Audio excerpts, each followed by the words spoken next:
नमस्ते। कसम खोर के नाम से दुनिया में कुख्यात हो चुका ईरान आज इजराइल को अपना सबसे बड़ा दुश्मन मानता है। दोनों देशों के बीच तनाव इतना गहरा गया है कि ईरान ने इजराइल पर हमला करने की कसम खाई है। तेहरान की किसी भी गुस्ताखी का जवाब देने के लिए अमेरिकी सेना के अधिकारी इजराइल पहुंच चुके हैं। खास बात यह है कि बुरी तरह उबल रहे ईरान की तशरीफ पर कोई भी देश मक्खन लगाने नहीं आया है, जिसकी वजह से ईरान के लिए सीरिया में इजराइल द्वारा उसके वाणिज्य दूतावास पर अटैक का बदला लेना मजबूरी बन गई है। पर भीतर खाने ईरान की इसलिए फटी पड़ी है कि अगर उसने पलटवार किया तो इजराइल और अमेरिका उसे धो धोकर मारेंगे। पर जानकर आश्चर्य होगा कि जो इजराइल और ईरान आज एक दूसरे कट्टर दुश्मन है, कभी ये दोनों देश पक्के दोस्त हुआ करते थे। दोस्त भी ऐसे कि ईरान की इज्जत के लिए इजराइल युद्ध में कूद गया था। इतना ही नहीं, इजराइल ने ईरान से दोस्ती के लिए अमेरिका तक से विश्वासघात कर दिया था। तब कहा जाता था कि दोस्ती हो तो ईरान और इजराइल जैसी। परंतु फिर ऐसा क्या हुआ जो दोनों देश एक दूसरे को आज फूटी आंख नहीं सुहाते हैं। दरअसल वह साल 1948 का समय था, जब मिडिल ईस्ट में फिलिस्तीन की जगह पर इजराइल नाम से एक नया यहूदी देश अस्तित्व में आया था। तब दुनिया के मुस्लिम देशों को यह बात पसंद नहीं आई। मिडिल ईस्ट के ज्यादातर मुल्ला मुल्कों ने इजराइल को मान्यता देने से इनकार कर दिया। पर तुर्की के बाद ईरान ऐसा दूसरा देश था जिसने 1948 में ही इजराइल को स्वीकार कर लिया था। कहा जाता है कि खाड़ी के सुन्नी देशों के जख्मों पर सूसू करने के लिए ईरान ने इजराइल को मान्यता दी थी। हालांकि ईरान ने कभी खुलकर इजराइल से दोस्ती का इजहार नहीं किया। सब कुछ पर्दे के पीछे होता था। दोनों देशों में नजदीकियां तब और बढ़ गई जब एक अमेरिकी खुफिया ऑपरेशन ने ईरान में अपनी कठपुतली सरकार बनवा दी। यह साल 1953 की बात है। ईरान की नई सरकार की कमान शाह रजा पहलवी के हाथ में आ गई, जो अमेरिका की कठपुतली सरकार के तौर पर जाने गए थे।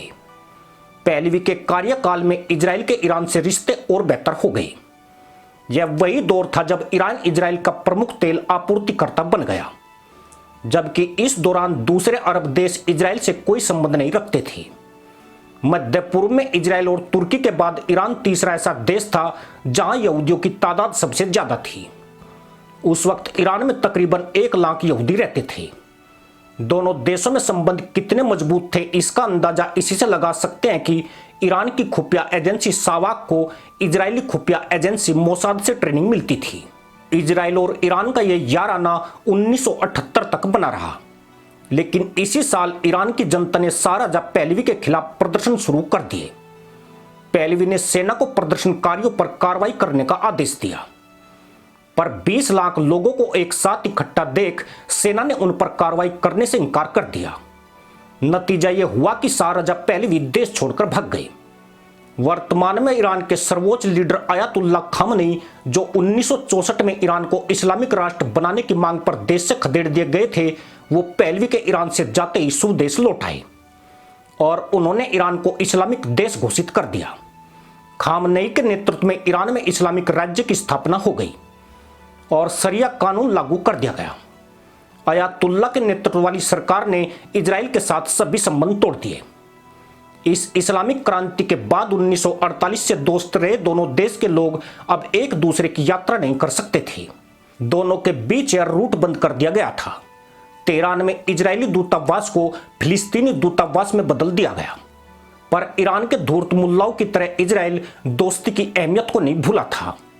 वक्त ने एक बार फिर पलटी खाई। 22 सितंबर 1980 को इराक के तानाशाह सद्दाम हुसैन की सेना ने अचानक ईरान पर हमला कर दिया। इराक ने पहला अटैक ईरान की एयरफोर्स पर किया था। इसके बाद इराकी बटालियन की 6 टुकड़ियां ईरान के खुजेस्तान में घुस गई। एक साल पहले 1979 में इस्लामिक क्रांति झेल चुका ईरान इस जंग के लिए तैयार नहीं था। नतीजा यह रहा कि 2 महीने में ईरान के 2 लाख से ज्यादा सैनिक मारे गए। हालात बिगड़ते देख ईरान पर दबाव बनने लगा कि वह जल्द से जल्द अमेरिकी हथियार हासिल करे। इसकी वजह यह थी कि शाह रजा पहलवी के वक्त ईरान के पास जो हथियार थे उनमें ज्यादातर अमेरिकी थे और उन्हें चलाने के लिए अमेरिकी मशीनरी का इस्तेमाल होता था। तब अक्टूबर 1980 में ईरान ने अपना एक डेलीगेशन इजराइल भेजा। जहां एक सीक्रेट डील हुई। नतीजा यह रहा कि 24 अक्टूबर 1980 को ईरान को स्कॉर्पियन टैंक और F-4 फाइटर जेट्स के लिए 250 टायर हासिल हुए। इस दौरान यूरोप से कई जहाज ईरान के चाबार बंदर अब्बास और बसियर बंदरगाह पर आए। कहा जाता है कि इन जहाजों में हेलीकॉप्टर और मिसाइल सिस्टम थे।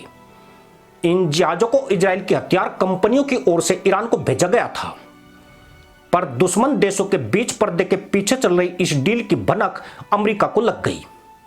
अमेरिका ने इजराइल को आदेश दिया कि वो ईरान को हथियार सप्लाई करना बंद करे, पर इजराइल ने तत्कालीन राष्ट्रपति रोनाल्ड रीगन को ईरान की मदद के लिए मना लिया, जिसके बाद तय हुआ कि अमेरिका सीधे ईरान को हथियार ने भेजकर इजराइल के रास्ते भेजेगा।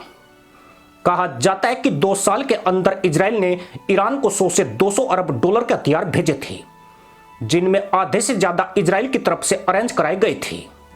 इजराइल ने ईरान को सिर्फ हथियार ही नहीं दिलवाए, बल्कि ईरान को बचाने के लिए इराक पर हमला भी किया था, जिसके लिए उसकी अमेरिका तक ने आलोचना की थी। यह घटना 7 जून 1981 की है, जब ईरान और इराक के बीच लड़ाई तेज हो चुकी थी। तब इजराइल ने इराक में बमबारी करने के लिए कई F-16 विमान भेज दिए। बमबारी शुरू होने के कुछ ही लम्हों के भीतर बगदाद में एक इमारत मलबे में बदल गई। दरअसल इराक से जंग के दौरान इजराइल ईरान से अपनी दोस्ती कायम रखना चाहता था, जो 1979 से ही खटाई में पड़ी हुई थी। पर ईरान एक धूर्त मुल्ला मुल्क है, जिसके लिए दोस्ती के कोई मायने नहीं होते हैं, और गद्दारी मक्कारी उसके खून में शामिल है। ईरान एहसान फरामोश निकला और उसने इजराइल के उपकार पर सूसू करने में देर नहीं लगाई। जिस इजराइल ने ईरान को इराकी आक्रमण से तबाह होने से बचाया, अपने सबसे विश्वसनीय सहयोगी अमेरिका के खिलाफ जाकर इस जाहिल देश को हथियार मुहैया कराए, आज ईरान उसे ही धमकी पर धमकी दे रहा है।